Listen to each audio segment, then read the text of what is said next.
We're in climate zone 3. So when we start looking at the actual code, and then, what's the real difference between codes versus passive house? And so I think just starting with codes, and Matt, if you want to just walk through what your current codes are in Atlanta, Georgia.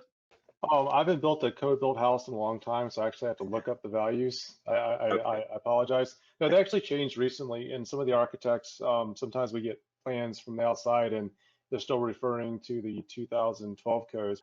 So if you're looking at the ceiling value, it's R38, and the old one before we adopted the new code was R30. If you're looking at some of the floor values, it's R19. And then also with walls, really depending on where the wall is located, we're usually looking at R13. Obviously, we're trying to, most of the houses that we've built usually exceed these codes, regardless of these things changing. We look at better air sealing. We've always looked at least Energy Star uh, uh, codes for the windows, and you can see that these barely meet Energy Star. So we're looking at a U factor of 0.35, and then the fenestration, the glazing, the solar heat gain coefficient is 0.25, which is a lot better than it used to be, because I believe it was 0.35 or zero point 0.4 before. So we've actually gotten a little bit better on that.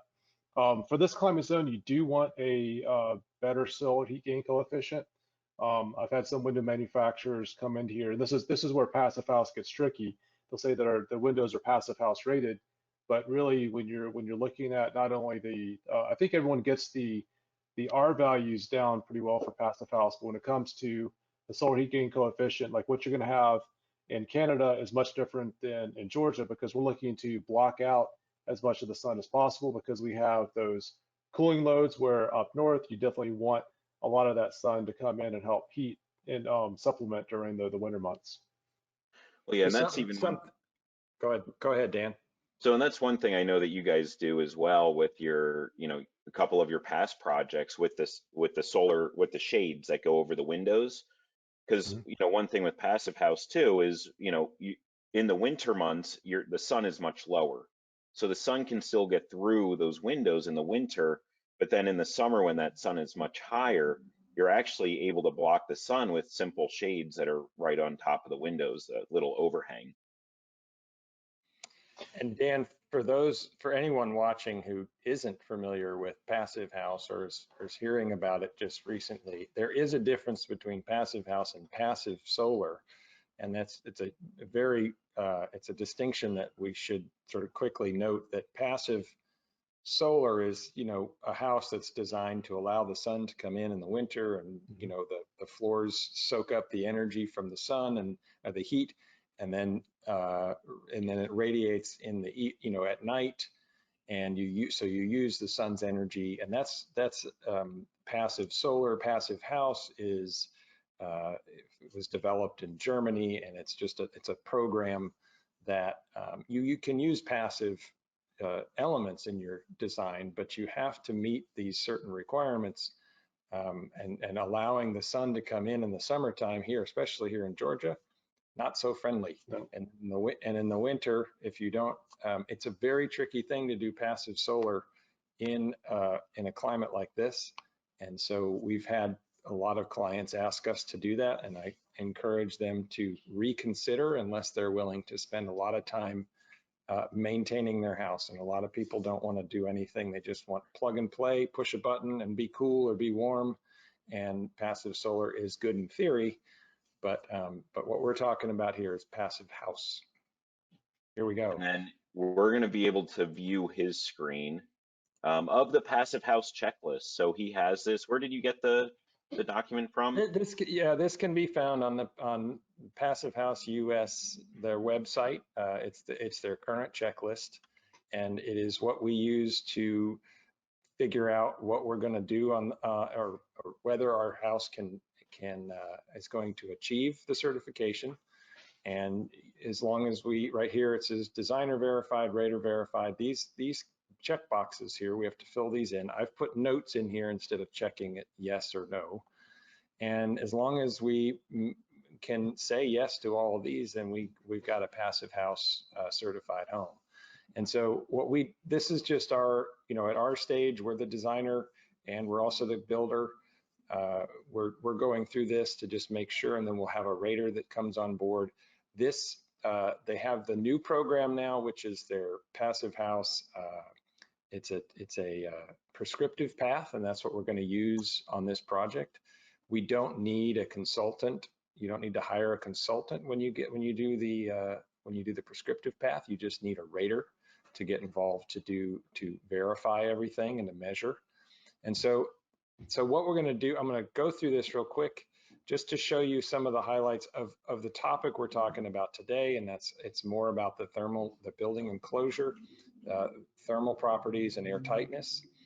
We're not going to get into a lot of the details of the mechanical systems or anything like that, because that's not what the topic, really of this webinar today. But we can get into it. Feel free to email us. We can answer any questions, and so you can go to phius.org, phius.org, and you can get more information there.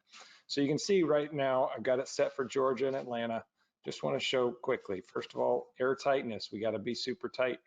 The Georgia building code right now says 5.0 ACH50 is allowed for a final blower door test, and this is the infiltration, how much your building allows air to move through its walls, gaps. And Chris, what does that ACH50 mean or stand for? It's an air changes per hour at a 50 Pascal. That's a certain pressure. It's a little bit.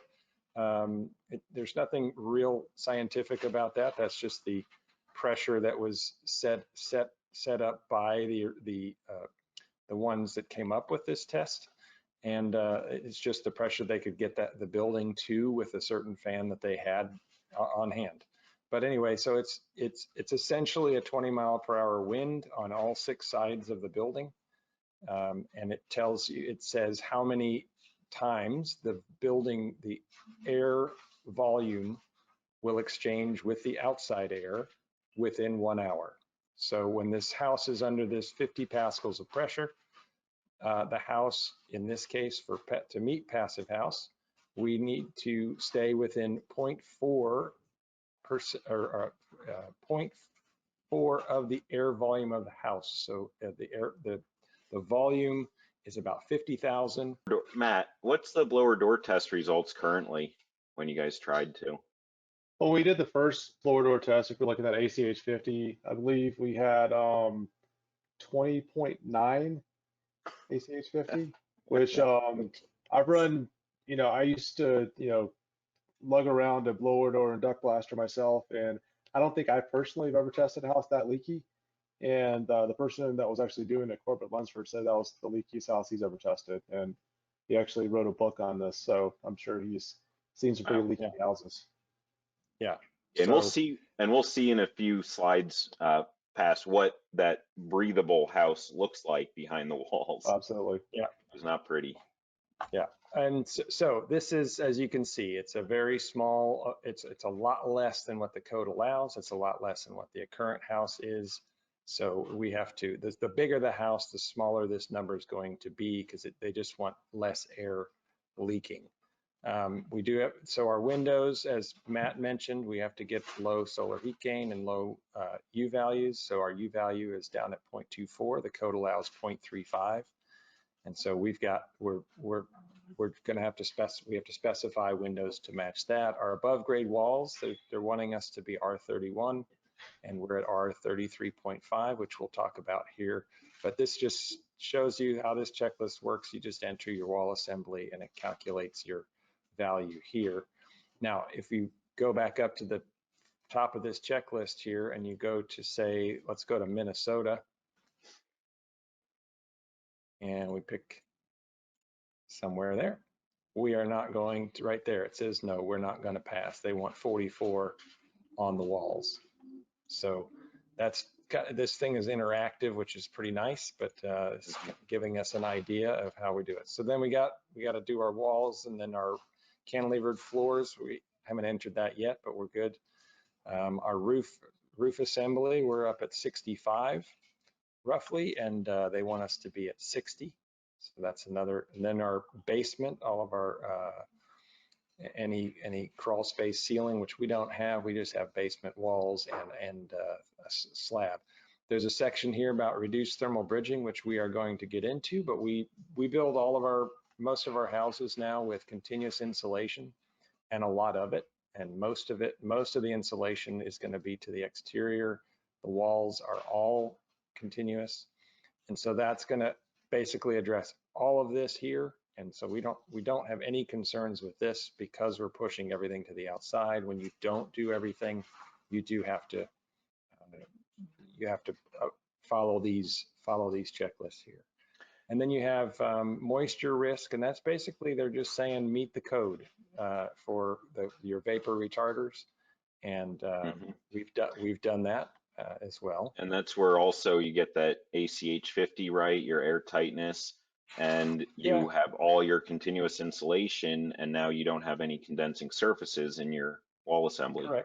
Correct. Well, there's Dan, we've talked a lot about on these webinars about control layers and in order of importance, water, air, vapor, and heat. And vapor can be controlled by insulation, and we do that by putting all the insulation to the outside. You minimize or eliminate any condensation by putting more insulation to the outside, and that controls how much, and not having the condensation, and then even relative humidity, so airborne moisture getting into the assembly. The insulation can help control that. And so if you are once you control your vapor and water and air, then you worry about the thickness of the insulation. But there's not one of those control layers can be eliminated, even though they're ranked by importance. You still don't want to eliminate. You can't just take one out. And then of course there's all the system specs and everything else that have to go once you have the building envelope and designed. You have to have proper ventilation because you're super tight. You want to make sure you exchange, let the good air get in and the bad air out. This is not about suffocation. People aren't going to suffocate in a house. This is just about getting good air in and bad air out. Mechanical systems sized appropriately so you don't have an oversized system that's using too much energy, and so it stays comfortable. It's appropriately sized for the house. And then, we have to have a station for an electric vehicle, and our lighting and appliances all have to be very efficient. So that's, it's a lot like other programs, but they really focus on the building enclosure, resiliency, air tightness, and insulation more so than the other programs do. And we'll get into now the details of how we're going to achieve that. Can I say something real quick?